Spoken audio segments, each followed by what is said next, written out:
Hello. Hey guys, okay, good. That was you. We wanted to make sure because we had a little incident this weekend where we kind of had a weird caller call in and was kind of, anyways, we're not going to bore you with that. Welcome to the show, sir. Sir, how you doing? Yeah. I'm good. How are you guys?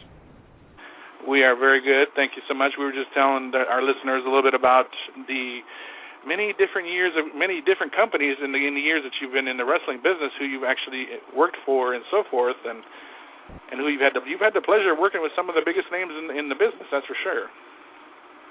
Yeah, I've been around a minute now, so yeah, coming up on it seems like about 25 years. I think I actually started training when I was 15. Had my first match when I was 16, and I was on USWA Memphis by the time I was 19 years old. Nice. I've been around. So who actually trained you? If you don't mind, I was just going to elaborate on the TCW deal you guys were talking about, because they signed with Dish Network and DirecTV, so they're actually nationwide now. If you have satellite, you can watch TCW. It comes on Friday nights at 12 o'clock Central Time, midnight Central Time on the Pursuit channel. That's very cool. That is definitely very cool. You got to get it out there, get more people to start watching, and we'll be seeing TCW up there competing with the big boys on TV right now, and probably even hopefully kicking their butt too. Well, I think it's a good product. It's different, They're actually going for, instead of trying to do what WWE is doing or what TNA is doing, they're trying to keep it as a Southern style company, which I mean that's my forte. So that's. I enjoy being there, and I think it's good. I mean, I've heard some knocks on it from people. We're coming into Nashville coming up, not this weekend, but next weekend. We're going into Nashville for the first time, and there's a whole lot of haters in Nashville that don't want to see it good. Nashville is notorious for having, they've got all these companies and everybody hates this guy and you can't work for this guy and all that BS that goes along with indie promotions and the small-time promoters that think they're, bigger than what they are. But anyway, I hope it does well. But that's what they want is a Southern wrestling company. They really don't care about, most of the shows that we do are in Arkansas, Missouri, Mississippi, and, now Nashville, and trying to keep it in that area. They're really not interested in going anywhere north, to be quite honest, at this point, from what I understand, which is good. I mean, don't try to compete with Vince and TNA at this point. There's no sense in trying to compete with them. Develop your own product. I like what they're trying to do. I really do. I think the people that are in charge got a pretty good idea of what they want, and they're doing a pretty good job of executing that. Yes, of course. In this case, you don't want to jump right into the shark-infested waters just yet. You definitely want to just kind of get one foot in front of the other and just keep it going as you guys are doing. Like you said, you guys are going in the right direction, and everything definitely with time will come to you guys. I definitely believe that. Yeah, they've got a base of towns that they're running right now that you were talking a minute ago about the territories. It's almost got its own little territory right now. We do a little bit of a loop. We only film once a month right now, but each month we go to a different town, but we're getting to where we're doing it in a cycle now. So, that's good. I can appreciate that. And you don't really see like professional wrestling companies get this type of deal in just the early years. I mean, TCW's only been around like 3 or 4 years. Yeah, I don't know exactly when they started, to be honest with you. I have been there since January, I believe. Is when I started. So, and it's come a long way just since then. I mean, they've signed. I heard you talk about the sports channel that they're on. I can't think of the name of it because we don't have it here where I live. I live in Knoxville. We don't have that channel, but it's supposedly pretty big around Louisiana and Mississippi and all that. So that's what do you say? Fox, not Fox Sports, but Cox Sports. That's the name of it. Yes. But yeah, they got that deal, and then there's Tough TV that they're on. That's a smaller channel, but it does, go a lot of places. And I mean, like I said, for a company that's been around as long as it has, and they're doing well. Now, in your case, as you mentioned earlier, that you had been in the business roughly about almost 25 years. Now, obviously, most who get into the sport of who get into professional wrestling, obviously start out as fans when they're younger. And my question to you is, you mentioned working at USWA when you were, I believe you said 19. Right, that's when I first started. Yeah. Who were you trained by when you got into the business? There's a guy named Rick Reynolds that was friends with my stepfather, and those two, they were training with Gypsy Joe. And when I was 15, I went with them to go watch them train, but then I ended up getting in the ring and basically I was a natural, and, they'd show me something and I'd get it right away pretty much. And, I probably should have been trained a lot longer than I was. I run a school now, as you mentioned, and the first kid that I've turned out, I trained him since last October, and he just now had his first match about a month ago. So, I believe, especially now, it's a little different too. But anyway, going back to me, I was pretty good, and they threw me in there right away because. And they'll do that. They'll still do that. If you have any spark of being good, they'll throw you in their way before you're ready. And, quite honestly, I really wasn't ready, but I was lucky enough to be able to work with some really good guys that, saw the potential in me. I worked with Gypsy Joe when I was 16 working Gypsy Joe, scared to death. And then, I got to work with, I don't know if you know the name George Weingroff. He was really good. He was legally blind, and he did a Sheik gimmick. He was extremely good. Chris Champion was another one that kind of took me under his wing at an early age. And then once I got to Memphis, the first person that I was, what we used to call being married to, which meant you worked that guy every night around the loop. I was able to work 6 nights a week against Danny Davis, who, is the guy that started the OVW. Yeah, so, I got a quick lesson in how to work, and, I really give Danny credit for teaching me how to work, how to really work. And then there's the next step, that a lot of guys don't understand this term of being able to draw money, put asses in the seat. And, me and Jamie were given an opportunity. When we first came in, Jerry Jarrett was the one that gave us the job, and, we weren't main eventers or anything, but we were a gimmick, and he liked it. And then we went to Mexico, and we came back from Mexico. And when we came back from Mexico, Randy Hales was actually the booker in Memphis, and he believed in us. He kind of thought, we were kind of like a Rock and Roll Express type of team that could be little, because that was the knock on us. Oh, they're too little. Well, Randy believed that, we could get sympathy on us. So, we started working with, like, Tommy Rich and Doug Gilbert was the first big angle that we had. Actually, it was the Eliminator. The Eliminators, I think, were the first before that. But then, against Tommy and Doug, it was different. It was angles, and it was learning how to draw, how to go out there and cut that money interview, on Saturday morning to lead up to Monday night, and because that's just something that unfortunately the guys today don't have that ability, or don't have. Not that ability. They don't have the opportunity that we had to be able to go in and work a territory and work 6 nights a week and work with veterans every night and, have somebody teaching you this is how you do this and this is how you do that, So, that's the thing about the business has changed it, not that the guys don't have the talent right now, the young guys, because there's some really good athletes and stuff, but they just don't have the veteran leadership around them and the opportunity to be able to work so much and be able to learn the difference in, okay, I just had a good match. Okay, that's great. You had a good match. A lot of people can have a good match, but can you draw money? Can you make these people believe in you enough to pay to see you, Exactly. And, you talk about you facing Danny Davis multiple times, during a period, whatever. You see John Saxon and Kincaid doing their best of 7 series. Like, how hard is it to constantly come up with something new each time you have a match with somebody in multiple, if you're facing them so many times? Yeah, that's tough, man, and that's a credit to those guys. They have some phenomenal matches. I don't know if you've seen all of them or anything, but I've watched, a lot of them, and, man, both of those guys are really good. And, I was telling somebody this the other day that we got, kind of talking about this subject that, You know, that's another thing that's changed. You know, back in the day before the internet and everything, you could do the same match every night around the loop. You could do the same match. Nobody would ever know the difference. But now there's somebody's taping it, somebody's putting it on the internet. You got to change your stuff every single night, you know?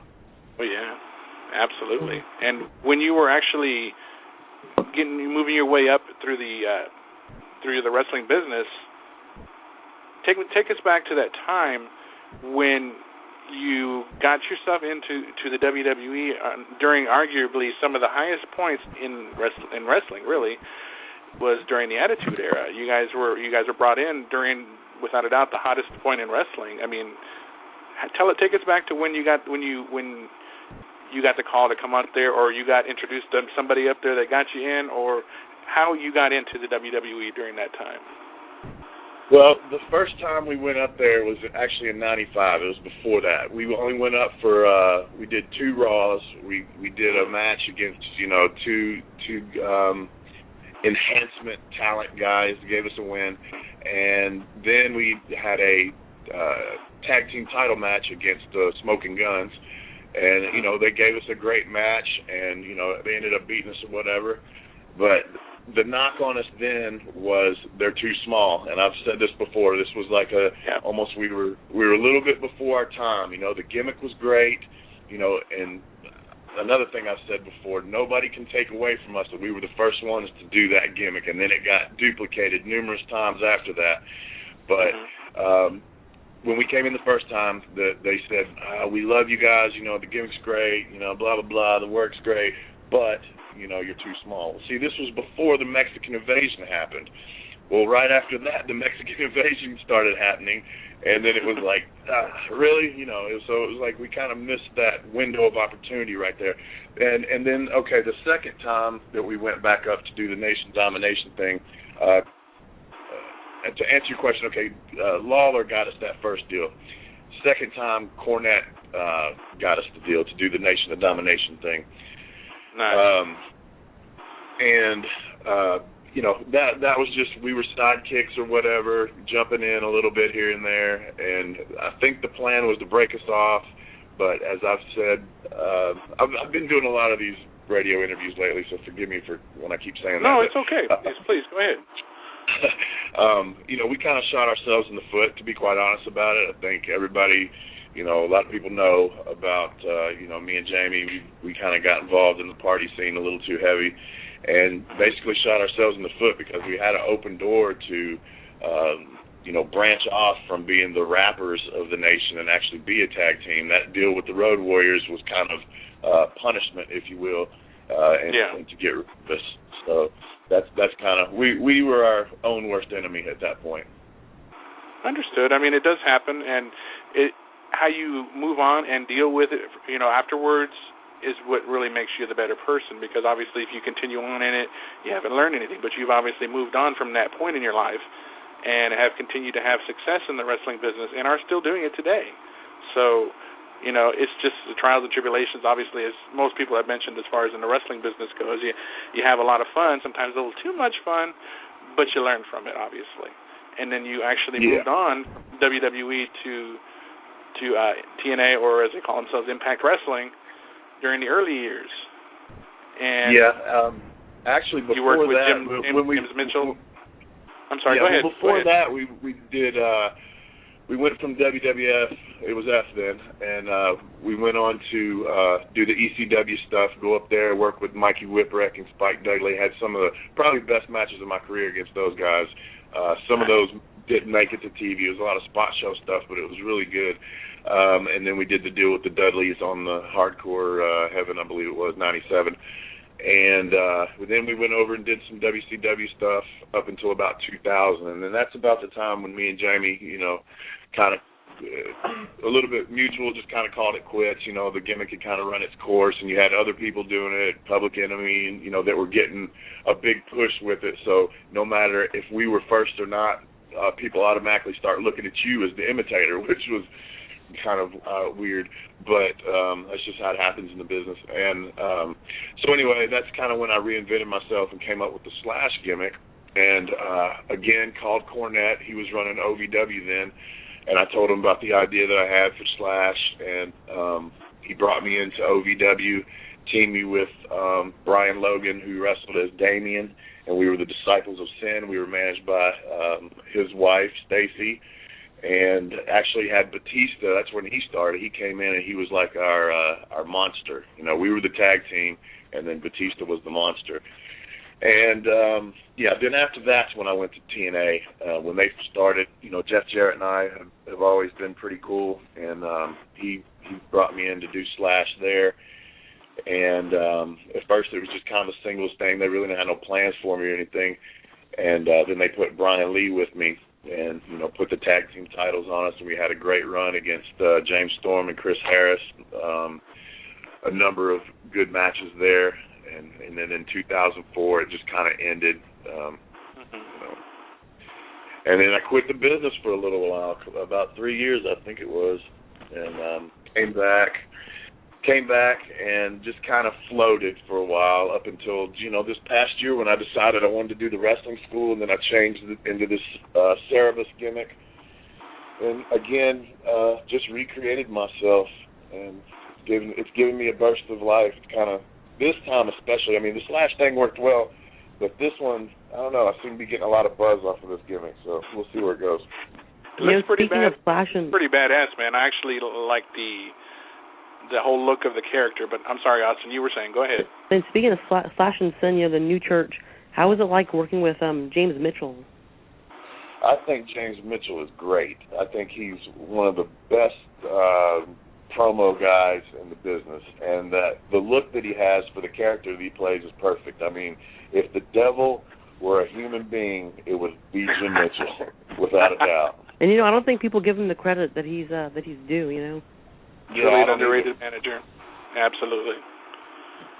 And as you were talking about some of the generation today, a lot of people like to say that the storylines in wrestling today seem to be they go a little. They don't give them enough time to really get the story going. It's very fast paced, and it goes through, and it's before you know it, it's done. And they say it's because they want to keep the fans, obviously, their attention going. Do you think that if they would have continued on, maybe, you know, building a story over a length of time, in your opinion, do you believe that maybe the fans would still, actually, if the stars are obviously over with the fans, of course, show interest in the longer span storylines? Does that make sense? It all depends on the execution, man. I mean, I believe you can draw it out. Now, you can't have a guy, you know, and whoever his feud is with, you can't have them wrestling each other all the time. I mean, you can't do that anymore. Back in the day, you could have every week, you know, something different, and for whatever reason, you know, the fans are a little, you know, smarter, as they say, or whatever the case may be. But you can still work them if you have something interesting, and they're still going to come. If there's something they want to see, they're going to come. But I just believe you have to build things a little different, build up for matches. It can't just be, okay, a match this week and a match this week and a match this week. You can get something out of it, but it's all in the writing, man, and you know, it used to be called booking, but I guess it's writing now. And you know, to me, that's the thing. I think there always needs to be somebody. You know, I've seen a lot of times where there's somebody that's a writer and has never been, not that they have to be in a wrestling ring, but they need somebody that has been in a wrestling ring and have got some years on them to be able to tweak that a little bit, because they can come up with some great stories, but until they've been in a ring and been in the business for a number of years to see, okay, this works, this don't work, you know, I've experienced this, I've experienced that, then sometimes I believe they're at a loss, you know, or they're heading a direction where they don't need to go, and they just don't know any better. You know, that's been, you know, dealing with some of the things I've been around. That's my opinion on it. I know with the old school guys who've come up in the business back, as you mentioned, back in the day, really in the 90s, the 80s, and even before then, if you're going to cut a promo, you as I said, most of the old school guys really say, get rid of the writers. It's got to come from you personally. You can't have somebody write your feeling. You know, when you're supposed to express it, some people have a knack for promos more so than others, and that's what I'm saying. A lot of the times the writers really aren't as necessary, I think, and it might, obviously, in my opinion, don't count in this case, but how do you feel? I mean, do you feel that the writers do obviously have a reason to be around, or do you feel that maybe the writers shouldn't really be as needed as they are apparently? Well, the deal is interview. That's what sells tickets, man. That's what sells tickets. Yeah. That money interview. You know, there's a few guys that have that ability, and they're the ones that make the money. I mean, if you look back throughout history, there's been a ton of guys that really weren't that great a wrestler in the ring, but they had that charisma and they were able to talk on the mic, you know, when they had to, when it counted. They drew you in and gave you that feeling where, man, I want to see this guy, you know, and maybe, you know, a ton of guys that, like, when I was a kid or whatever, I thought was awesome, but now when I look at them, yeah, they were still awesome because they were good and they drew money, but in the ring, they really weren't that good. But that's neither here nor there, because the bottom line is selling tickets. And I think that the writers, you know, they need to write for you up to a certain point, but it also your character has to be an extension of you to make it more believable, and so it's not so forced. I tell you, the first time that me and Jamie went up to WWF, I told you, in '95, and we had to cut a couple of promos for the matches. Well, that was the first time that we had ever looked into a camera that had a teleprompter in front of it with our lines going across the camera. And no, we were not brought in that way, so it was extremely hard for us. And so we did about probably 3 takes, and we screwed it up because we weren't used to reading and being in character at the same time. So me and Jamie straight up told him, we said, look, if you'll just turn that off and tell us what you want us to say, you know, give us the points. What points do you want us to hit? And they did that. They turned it off, and in one take, bam, we cut the best promo. They popped for it. The people behind the camera and the people that were sitting there, you know, waiting on us to get it done, popped for it because we were able to be us, but yet say what they needed us to say, and that made it so much better, you know? Understood, and definitely you make a great point with that. And I know, as far as you been able to have worked in the different companies over the years, as you mentioned, you're married to a person, so to speak, because you work with them so many times. Now, throughout your career and the different companies that you've been with, who were some of your favorite opponents to work with? Or at least even now into the TCW, all through the years, I'm sure there had to have been a number, or at least a handful of people that you really just, it was a pleasure, it was fun, it was easy just to go out there and work with them because they just made it fun. Some of your favorite opponents? Yeah, man, to be honest with you, there's so many, and there's so many people I forgot I've even wrestled, to be honest with you. There's been a ton. I mean, I've had the opportunity to work with some really good people. I've had the opportunity to work with people that, you know, before they were big, you know. I've worked with CM Punk. I've worked with The Rock. I've worked with, you know, a lot of these people, the Randy Ortons and OVW, and, you know, a lot of these guys that, you know, were coming up and stuff. And not that those were memorable because, in my opinion, I mean, most of those guys that I just set out, when I wrestled them, they really weren't what they are now. So I'm not going to say that those were great matches. I mean, they're all right, but, I mean, for me, it's like working with Danny Davis was such a learning experience. I have to say that those are some of the best. Working with Lawler, all the times I've worked with Lawler, he's incredible. You know, he doesn't have all the greatest moves and all that stuff, but the guy is a genius in the ring, and just the way the people react, because you can go out. I've had matches where go out there and bam, all these giant moves and all this stuff, and you know it doesn't get the reaction that say a simple match in Memphis against Jerry Lawler will get. You know, the people are going to get with it more, and to me, that's a better match if the people are with it and they're standing up. You know, at the end of the match, me and Jamie working Rock and Roll Express, and you know they're beating our brains out, and everybody's on their feet. That was a good match. You know, not necessarily that we did more stuff. I've had matches where I've done more stuff that was, you know, to what a lot of people, especially a lot of the fans that think they know what they're talking about, will say, oh, that was a better match. Well, no, that really wasn't a better match because the reaction of the people wasn't as good. So the better match to me means when the people are on their feet, when I want them on their feet, or they're mad when we want them mad, you know, that type of thing. It's the reaction of the people that makes a good match, not the moves. I couldn't have said it any better myself, and thank you for definitely going through and explaining that. Obviously, that makes complete, crystal clear sense, and I appreciate you talking about that. Going through and in the different companies, of course, I actually want to do a little game. In this case, it's a quick name association kind of thing. I wanted to, because you've gotten to work with so many great people. I would definitely love to hear your thoughts on how, on them specifically. As far as nothing bad, I don't want you to go out and bash anybody. Obviously, you're not here to do that. But I mean, you obviously you had some great people to work with. Some maybe weren't as good as the others, but definitely would love to hear your thoughts on. I'll even throw the first name out. Obviously, if you could think of one word to sum up Vince McMahon, what would be the one word that you could use to describe him? He has a intimidating presence.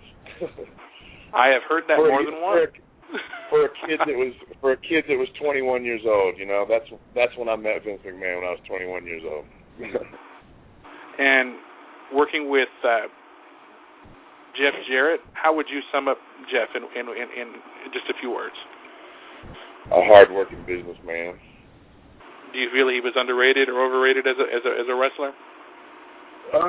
I believe because everyone knew his father owned the company, it was a lot harder for him than it probably should have been. I mean, just a hell of a wrestler. He just gets kind of a bad rap because of all that, I guess.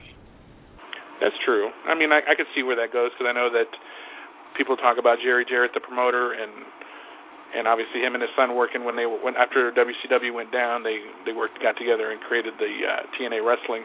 And I mean, what is your opinion as far as Dixie Carter? I mean, during your time there, you obviously worked with her a little bit, I'm sure, or unless you worked directly with Jeff. How do you feel about her as a person? Do you think is she a good person? Is she a sweet person? I've heard great things about her.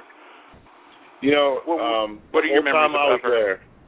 The whole time that I was there, I never really had much interaction with her other than, hi, how are you? I mean, that was it. I really got a vibe from her. I don't know if she was freaked out by me. I mean, that was the Slash deal. I don't know what she thought about me or something, but I don't know. I got a standoffish type of vibe from her. Understood. Jim Cornette. Let me throw that name out there real quick. Jimmy's been nothing but gold to me in the business, and I think he has an incredible mind for wrestling. Couldn't agree more with that one. I'm sorry, Austin. Go ahead. You had a question. So speaking of the new church, you and Sin actually reunited a couple months ago at the TNA One Night Only event. I think it was Hardcore Justice too. I think. Yes. How was that like? You enjoyed it? I had a good time. I'm glad they called us back. The atmosphere to me seemed. I don't know how to sum that up. The atmosphere of the whole deal was like the guys that worked there all the time were just kind of burned out, it seemed like. And then the guys like me who were coming in, I wanted my job back, so I really wanted to show out. And, that's a conflict there when you got guys that are kind of burned out and then guys that kind of want to show out. So it wasn't the match that I wanted to have, but it was all right, Getting to work with the Nation of Domination guys in that group, obviously working with guys. Well, in this case, I'm not sure. You had to work with Ron a little bit. Ron Simmons did a little bit, didn't you? Yeah, Ron was awesome, man. Ron's a cool dude, man. And guys like who ended up becoming like the Godfather, Charles Wright. Did you get a chance to work with him at all, or? No, he wasn't in the Nation yet. We were the original bunch there. It was me and Jamie as the rappers. It was D-Lo. It was Farouk. It was Crush. It was Savio, Clarence Mason. Oh my goodness, I remember him. I think that's it. Other than like the extras and suits and stuff like that, that was kind of the bunch there that we were in. And if you were to be approached by a young man or woman wanting to get into the wrestling business and wanting to get your advice about how to go about getting into the wrestling business, what would you ask? What would you tell them? What would you advise them I'm sure you've been asked that question hundreds of times, but I definitely am curious to hear from your perspective. What would you say to a young kid coming into the business wanting to learn? Coming into the business, or somebody that's wanting to get into the business? Let me rephrase that. Yes, wanting to get into the business. I'm sorry. All right. If they want to get into the business, at this point right now, I'm going to say go to my school. Before that, I would say find a good school and get somebody reputable to train you, because as we all know now, there is, Johnny Bob down the street who wrestles at FXYZW, and he's the champion, and he's been wrestling for 10 years, and he can train you. So don't go to him, but go to a reputable place. Do your homework and find somebody that knows what you're talking about. If you haven't heard of the person that says they will train you, that's not a good thing. That's not a good sign.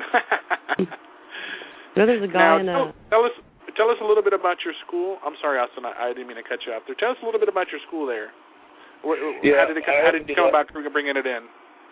I just got this thing, and it was really because of the talent, and I got tired of seeing guys talking about they were trained by this guy and that guy, and I'd never heard of them, and obviously their talent showed that. And working around Nashville, there's a lot of places you can work. You can work 3 or 4 days a week around Nashville, and surrounding area.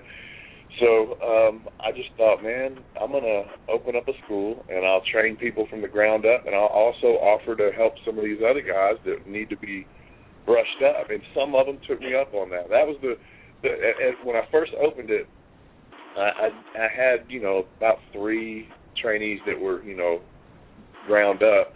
But then I had, a few kids around here that wanted to learn, and they actually did, come to me and, pick my brain, and then I'd have them do stuff that I wouldn't have, the other guys do, obviously, but to try to help them get to that next level. Not that I'm sitting there saying, oh, well, if you come, I will help you make it to the big leagues. No, but I will teach you. Most of these kids, they don't know what the hell they're doing. They're just doing moves. They don't know why they're doing them or how to set them up. So that's what I was trying to help them with, is psychology, really. But yeah, and that's the whole idea too. Coming into the wrestling business, it's not about you're going to guarantee them the world. That's not the point. The point is you're obviously coming in to teach them, like you said, like how to sell the match, how to get do the certain moves that you're going to do, and why you're doing them. That makes perfect sense. Yes, and the school is right now. It's in Nashville, in Millersville. They call it the Sawmill. They have NWA Saw there on Friday nights. They do a little TV show, but the school is on Monday nights and Wednesday nights from 7 until 9.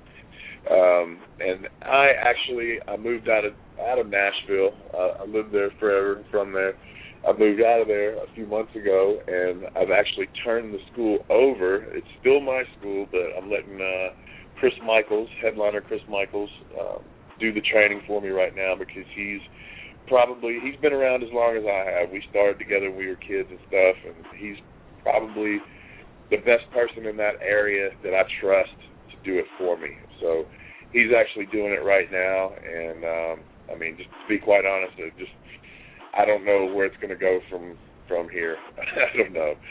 But it was good. I have a kid that just started, like I said, the standout Charles Alexander, and he's really, really good. He can do a lot of stuff. He's kind of a smaller guy, but he can do a lot of stuff, and he listens. He's respectful. He grew up in Memphis watching me and all the Memphis guys, and so he gets it. And that's one thing that was, it was a blessing to have him as a first student, because a lot of these guys come in, and the first question they want to know, when am I going to get to start? When am I going to get to start? And he was very patient and didn't wear me out about that. I told him from the get-go, I'll let you know when it's time. And then I did, and he waited, and now he got out there in his first match, and everybody's talking about him around the area here like, wow, man, Wolfie actually knows what he's doing. And at this point, and if they wanted to, do you guys? What is the website for your school? Do you have? How can they get in contact with your school? The best thing to do, actually, right at this point, is just hit me up on Facebook. As you said, my real name is Warren Wolfe, WOLFE, they can hit me on Facebook, and then I've also got a House of Champions, Facebook page, but they can get to it from my site. So that's probably the best way to do it at this point. Okay, yeah, that was actually going to lead into my next question. If fans want to keep up with you as far as what you're doing right now with the TCW, or just in general, like you mentioned, of course, for your wrestling school, your social media, do you actually have a fan page or an actual personal page? And also, do you take part in like Twitter, Instagram, and so forth, so the fans can keep up with you? Yeah, my Twitter is at Lycan Assassin, Lycan like on the Underworld movies, Lycan Assassin. And then my Twitter or my Instagram is the same. And then, like I said, just Facebook under it's a personal page, not a fan page. They can hit me up there. And did you have any questions? Any more questions for him, Austin? I was going to say, really, thank you for everything you've done. I have a bunch of respect for everything you've done, and I really want you to. I really appreciate everything all you professional wrestlers do. I really do appreciate it. Well, man, that means a lot, because when you get older, you get about my age, and you start thinking, what am I going to do next if this next project don't fly? Man, I didn't get into this. You're actually doing what you're giving back to the business, because you're definitely training the next generation. Yeah, that's cool, But yeah, I didn't get in this business to make a ton of money. I got in this business because I was a kid that loved wrestling, and I wanted to be a wrestler because I loved wrestling, and I wanted to wrestle, And if anything came along with that, I gladly, took it. I wouldn't take anything for it. But would I have done some things differently? Yeah, but that's just part of life. You live and learn, and exactly. It is what it is. Everything happens for a reason. I can say that I made it to the mountaintop. I was on WrestleMania. What else can you say? I mean, no, exactly. I didn't main event it, and no, I didn't, do some of the things that I would love to have done. But I got to go a lot of places, see a lot of things that, this kid from Nashville would not have gotten to do had it not been for, professional wrestling. So when people say, we appreciate what you do, and thanks for entertaining us and putting your body on the line, that does mean a lot to us. So. Thank you for that. And I'm not just saying that just to say it. I really, really do mean it. And I'm not don't take that lightly. I really, really appreciate it. Thank you, man. I think he knows you do, Austin. Yeah. But you know what? Did you mention you had an upcoming show? You guys have an upcoming show coming up soon. Tell us a little bit about that before we let you go. Yeah, the TCW is going to be a national television taping. It's in Nashville at the Nashville State Fairgrounds. It's actually going to be going on during the fair. The state fair is happening. So if they buy a ticket, they get into the fair for free. And that'll be not this coming Friday, but next Friday night, September the 6th. And I believe everything starts, I think, at 6 o'clock. We usually start early because we'd usually tape about 4 shows. So start a little bit early so that everybody can get out there at a decent hour. But it should be good. Tommy Dreamer's on the card. Lance Hoyt, Bobby Eaton will be there. He's one of the agents. All the normal people. I think the main event is Doug Gilbert versus Tommy Dreamer. Trying to put who else is on that. I can't remember. Other than the normal crew, I think that's it. Not 100% positive. I draw a blank on that sometimes. But, the Rock and Roll Express will be there. Ricky and Robert. So, Tracy Smothers. I got my beautiful, beautiful girlfriend sitting here relaying messages to me on who's going to be on the show. Well, that's awesome. On behalf of Austin and myself, we can't thank you enough for taking time out of your schedule to just sit down and chat with us about your, go through and go back in history and just tell us what it was like going through the different companies that you got to work for. Like you said, you got to be in WrestleMania. Yes, you didn't main event it, but how many people can say they've actually wrestled at WrestleMania or even been a part of it in any way that they were, like you were back then? You got to be there. Not many people can say that. Yeah, it's cool, man. It's cool, Like I said, when I look at it from the perspective of, the kid growing up and, what I wanted to do, and I know how much I loved wrestling drew pictures of it and blah, blah, blah, you know, did all that. You know, it's cool to be able to say, hey, you know, I did that. And to be able to say, you know, I'll tell you right now, the one, there's a funny story, is Hawk, when he was still alive, we were up there. And, you know, those were my heroes, man. The Road Warriors were the reason I wanted to be a wrestler. And, you know, finally got to meet him and whatever. And Hawk was just an absolute, you know, really cool to me. And we went out one night, me, him, and Jamie, and Animal. And me and Hawk were sitting at the bar, had quite a few drinks, and I got to talking to him, and I was telling him how, you know, he was the reason that I was a wrestler, and, you know, he had a few, you know, over the limit as well. Here's this big guy hugging on me, telling me how much it meant to him that I was a wrestler because of him. And so then the Animal looks at Jamie and he says, man, you get the little one, I'll get the big one. Let's get them out of here. Took us out. That is freaking awesome. And it's things like that, it's the memories like that you can just look back on and laugh about. Yeah. Absolutely. You've had a great career, man. Well, thank you. Hopefully it's not quite over yet. And No. TCW, I'm putting all my eggs in the TCW basket right now, so let's hope that's awesome. We wish you the best of luck with that. www.tcwwrestling.com. If you can't get the show, if you don't have Dish, if you can't watch it, you can watch it online. They have a cool website where you can check out all the wrestlers and all the yada yada. So yeah, definitely everybody should check that out. Awesome. Well, definitely, and I know Austin is. If I miss anything, I know Austin definitely keeps me informed as to what's going on, because I know we had a former guest of ours who is the current champion, if I'm not mistaken. Isn't that correct, Austin? Yes, sir. Scott Phoenix. Current TCW champion. Yeah, he's an up and comer. Got the belt. Yes, sir, and definitely wish him the best of luck as well as you. And we definitely want to invite you to come on back sometime in the near future and continue with our discussions about pro wrestling, talk some good moments and so forth, if you're up for it, if you don't mind. Sounds good, man. Just let me know. Like I said, I appreciate you guys having me on. I'm going to go ahead and run, but thank you again, and thank you. I appreciate it. Not a problem. Again, thank you so much for taking time to join us. We wish you the best, and we hope you have a good night, man. All right. Take care, guys. All right. Bye-bye now.